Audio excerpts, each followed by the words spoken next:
Deep in a forest of towering pines, shrouded in mist, lay the village of Mirvann. It was a place untouched by the wheels of modernity, a realm where time moved to the rhythms of the sun and the seasons. Generations of villagers lived and died in the cradle of nature, their lives simple and harmonious. Among them was Alina, the youngest daughter of the village chief, who always felt an inexplicable pull toward the unknown world beyond the pines. Alina and her sister were polar opposites. Alina was different from the others. Her emerald eyes held a spark of curiosity, and her slender fingers traced the skies as if drawing unseen paths. Dukpe, on the other hand, loved treating people. Her herbs worked wonders, and the people loved her for her maturity and nurturing nature. However, she always lived in the shadow of her younger sister. The stories told around the fire at night filled Alina's heart with wonder, while others recoiled in fear. The outside world, they called it, a dangerous place where dreams were stolen and the soul was lost. Alina believed these stories were fabricated to instill fear in others, but not in her. The season of henna came, and maidens of marriageable age had to present themselves as true, beautiful, and worthy to become wives during the 3-day henna ceremony. Alina, who, according to tradition, was the successor to her father's throne, detested the idea of the ceremony. She feared it might cause her elder sister to hate her, especially since, during the last henna ceremony, Alina competed for her own hand in marriage, leaving everyone traumatized and Dukpe without a suitor. Now, as the ceremony approached, the maidens were tasked with fetching water from the cave of thorns using woven baskets. Dukpe loved this tradition and always came back with her basket full. The men stood anxiously outside the mouth of the cave, waiting eagerly for their brides to emerge. Yet a part of them remembered the time when Alina exited the cave without any water, or rather, made no attempt to fetch any. Kamsi, the fisherman's son, dreaded that moment to this day. Late one night, the chief summoned Alina and Dukpe to his chamber. "I would like the two of you not to disgrace this family tomorrow," he said calmly. Alina scoffed quietly. Dukpe noticed and shoved her lightly. "What?" Alina shouted. Their father walked toward his daughters, his eyes piercing into Alina, who looked down. "You must be on your best behavior," he said sharply. "You're the future chief of our clan, and you must act like one." Alina's voice trembled as she replied, "I don't want to be the chief of our clan. I don't want to be married off to someone I don't care about. Let Dukpe be the chief. It's her birthright. It's your birthright, not Dukpe's. This tradition has existed before us. I am the second child of my father, and my father was the second child of his father. You will marry and be the chief, and that is final," he said sternly. Overwhelmed by strange emotions, Alina ran out of her father's presence. Dukpe stood awkwardly, wondering why she was summoned, if this meeting was meant for Alina. That same night, Alina lay on her mother's lap, weeping bitterly. Her mother stroked her hair gently. "You must listen to your father, Alina. He loves you and your sister so much and would not hurt you intentionally," she said calmly. Between breaths, Alina replied, "Why can't I be me?" "You are you and more, my child. Rest now. Tomorrow is another day," her mother said soothingly. The morning arrived, and the villagers gathered in the square. Drummers beat the ugane, and dancers moved their bodies rhythmically to the sound. Occasions like this engaged the entire Mirvann clan. The maidens stood covered in green mud from the stream of fertility, their bare chests symbolic of their readiness. Alina hated such tradition. Her thoughts wandered as she searched for ways to free herself. However, the idea of her sister remaining single because of her killed her each time, a burden she felt she must carry. The men arrived, dancing and gliding toward their chosen maidens. Alina and Kamsi, the fisherman's son, were paired again. Though scared of Alina, he took her hand despite her reluctance. It wasn't his first attempt to marry her. Though she had rejected him before, Kamsi had never given up. Alina's father showed a subtle worried expression that only her mother noticed. She held his arm. "Everything will be okay," she whispered. Late that night, under a brilliant night sky, Alina noticed Dukpe sneaking out with a sack toward the forbidden pines. Ever curious, Alina followed her sister secretly. Dukpe, showing no hint of fear, ventured close to the outside world. Dukpe stood looking frantically as though waiting for something or someone. Suddenly, a man appeared through the pines. He was different from them, wearing modern attire, his tone sharp and clear. Alina gasped, covering her mouth to avoid making a sound. While Dukpo exchanged bags with the strange man, Alina crept closer, unaware that she had been exposed. "Alina," Dukpe called confidently, sighing. "What will I do with you, precious Chi?" She grimaced. Alina had never seen her sister act this way, fearless and daring. "What are you doing here with this man from outside?" "Father will kill you if he finds out," Alina said hesitantly. Dukpe's smile turned cold as ice. "That is, if he finds out," she said, baring her teeth like a wounded lion. "I will give you two options: run away or die. You have always been curious about everything. Now you can explore. Live your life. No marriage, no chieftaincy. You've always wanted me to be the chief, right? Then run away." Trembling in fear, Alina realized her sister was a monster. She knelt pleading with Dukpe, but all her pleas fell on deaf ears.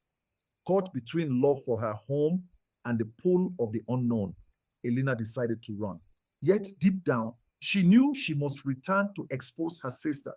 Dukpe, always a step ahead, hit Alina on the back of her head with a log. "You idiot!"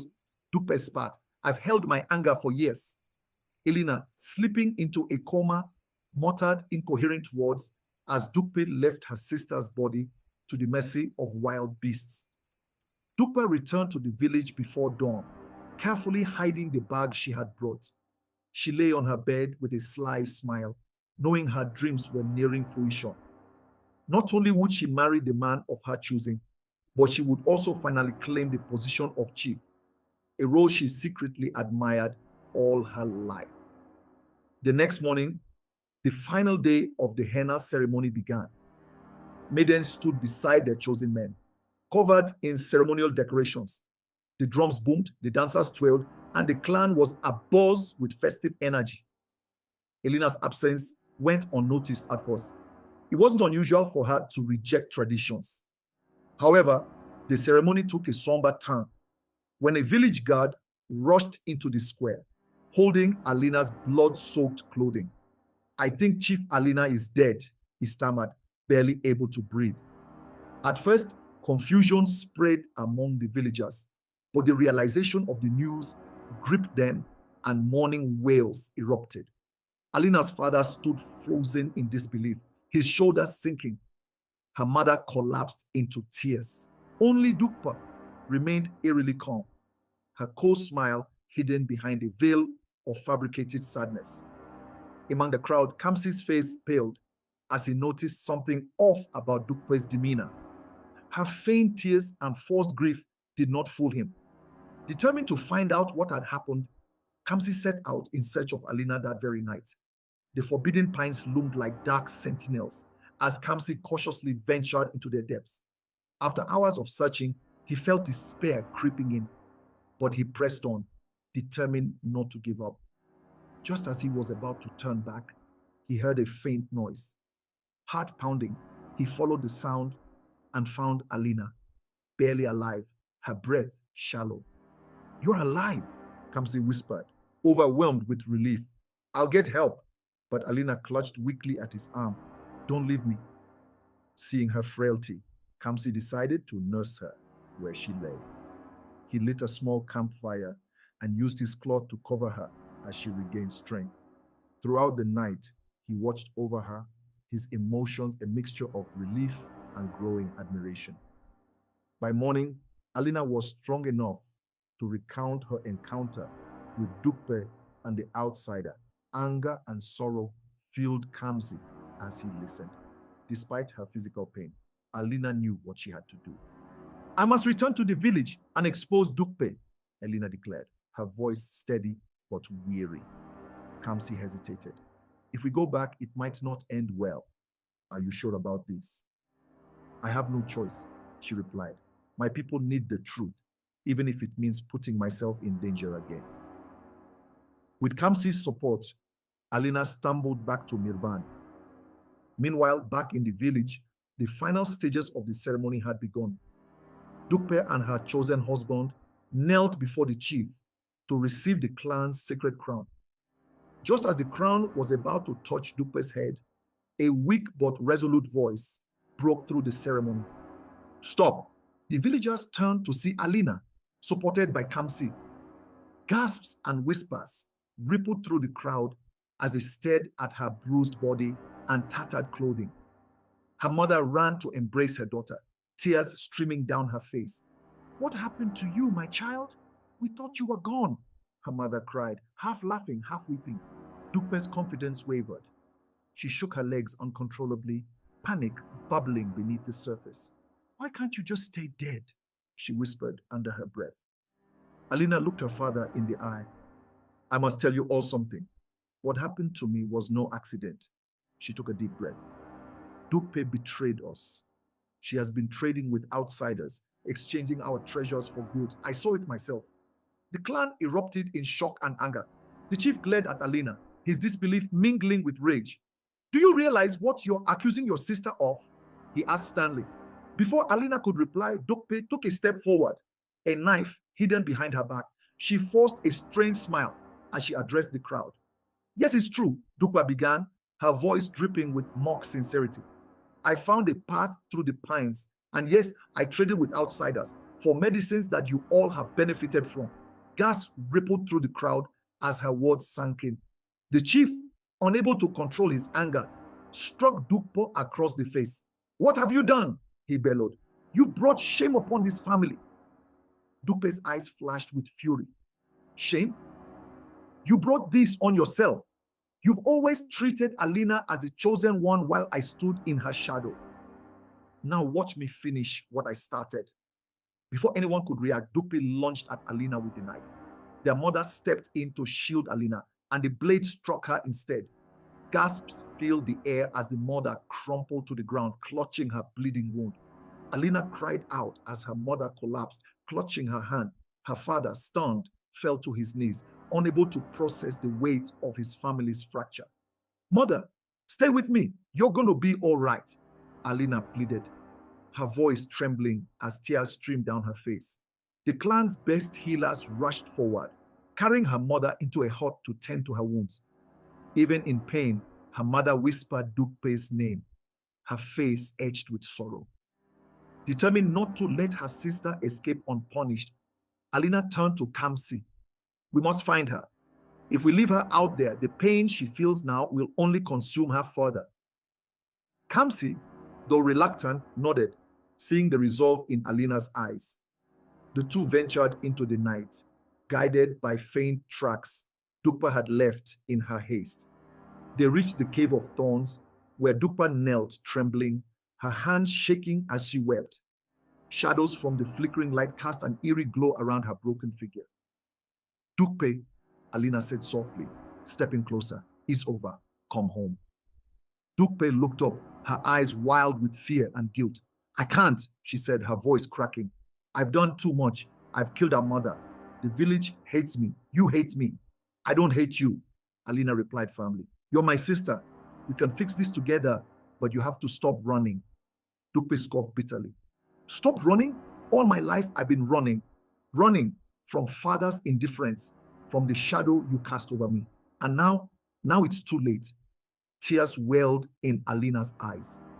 You don't need to be in my shadow anymore, Dukpe. I never wanted any of this. For a moment, Dukpe hesitated, her defenses wavering. But before Alina could reach her, Dukpe turned and ran into the depths of the cave. Let her go, Kamsi said, stopping Alina from chasing after her. Some wounds take time to heal. She'll come back when she's ready, if she's ready. Alina nodded reluctantly, knowing he was right. Her heart ached, but she couldn't force Dukpe to return. When they returned to the village, Alina found her father sitting alone, his face lined with grief. Without a word, she knelt beside him, placing a hand on his shoulder. Father, she said softly, this isn't the end. Mother needs us now. The village needs us. And I will take up the role you've prepared me for. Not because it's tradition, but because I choose to. Her father looked at her, his eyes filled with both pride and sorrow. You have the heart of a leader, Alina. I only wish it hadn't come at this cost. The next day, amidst a subdued gathering, Alina was crowned chief of Mirvann. The people, though shaken by recent events, looked to her with hope. At her side stood Kamsi, his quiet strength a pillar for Alina as she stepped into her new role. Her mother, though weak, smiled faintly as she watched her daughter take the mantle. You've always been more than enough, my child, she whispered. As the ceremonies ended, Alina sat beneath the towering pines, her gaze distant. She thought of Dukpe, now lost somewhere between the village and the outside world. The pine trees whispered in the wind, carrying her prayers to the unknown. One day, Dukpe, Alina murmured, I'll find you. I'll bring you home. Kamsi sat beside her, taking her hand gently. You'll heal this village, Alina. And when the time is right, you'll heal her too. Alina nodded, a spark of determination in her emerald eyes. For the first time, she felt the weight of her freedom alongside her responsibility, knowing she could forge a new path for herself, her clan, and perhaps one day her sister. The trees stood tall and unwavering, a reminder of resilience, rootedness, and the infinite reach of the human spirit.